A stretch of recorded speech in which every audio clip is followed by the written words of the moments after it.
آپ نے کبھی سوچا ہے کہ مہربانی کا ایک چھوٹا سا عمل ایک پھول کی طرح وقت کے ساتھ مرجھاتا نہیں بلکہ ہمیشہ کے لیے مہکتا رہتا ہے؟ آج کی ہماری کہانی اسی لازوال مہک کے بارے میں ہے، جس کا عنوان ہے مہربانی کا لازوال گلاب۔ تو یہ کہانی ہمیں ایک بہت ہی اہم سوال پر سوچنے پر مجبور کرتی ہے۔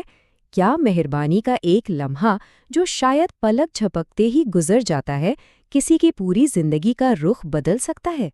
آئیے اس کہانی میں اس سوال کا جواب تلاش کرتے ہیں۔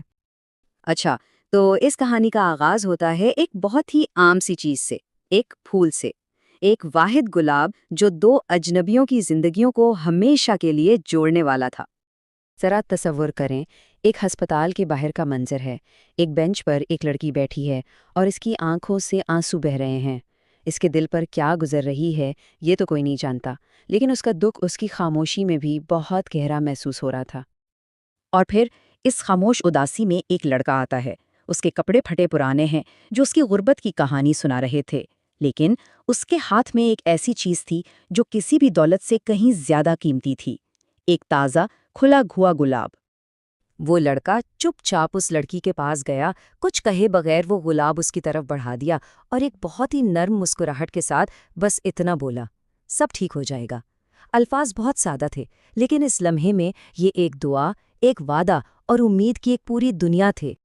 خیر، وقت کا پہیہ تو گھومتا رہتا ہے، سال گزر جاتے ہیں، شہر بدل جاتے ہیں، لیکن کچھ یادیں ایسی ہوتی ہیں جو وقت کی گرد میں گم نہیں ہوتی، بلکہ دل کے کسی کونے میں ہمیشہ زندہ رہتی ہیں۔ تو ہوا یوں کہ وہ غریب لڑکا بڑا ہو کر ایک محنتی نوجوان بن گیا۔ اس نے دن رات ایک کر کے خوب کامیابی حاصل کی، لیکن قسمت کا کھیل دیکھیں، برسوں بعد زندگی اسے گھما کر واپس اسی ہسپتال کے دروازے پر لے آئی جہاں سے یہ کہانی شروع ہوئی تھی۔ دنیا کی ہر کامیابی حاصل کرنے کے بعد بھی اس کی نظروں کے سامنے ہمیشہ ایک ہی چہرہ رہتا تھا، اس معصوم، روتی ہوئی لڑکی کا۔ وہ چہرہ جیسے اس کی یادوں کا ایک لازوال حصہ بن چکا تھا۔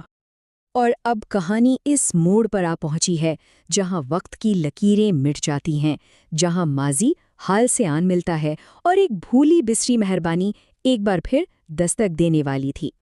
وہ شخص جو اب ایک کامیاب آدمی تھا، کسی وجہ سے اسی ہسپتال کے ایک کمرے میں تھا۔ وہ اپنی سوچوں میں ہی گم تھا کہ اچانک دروازہ کھلا اور ایک ڈاکٹر اندر داخل ہوئی۔ ایک لمحے کے لیے اس کی سانس جیسے رک سی گئی۔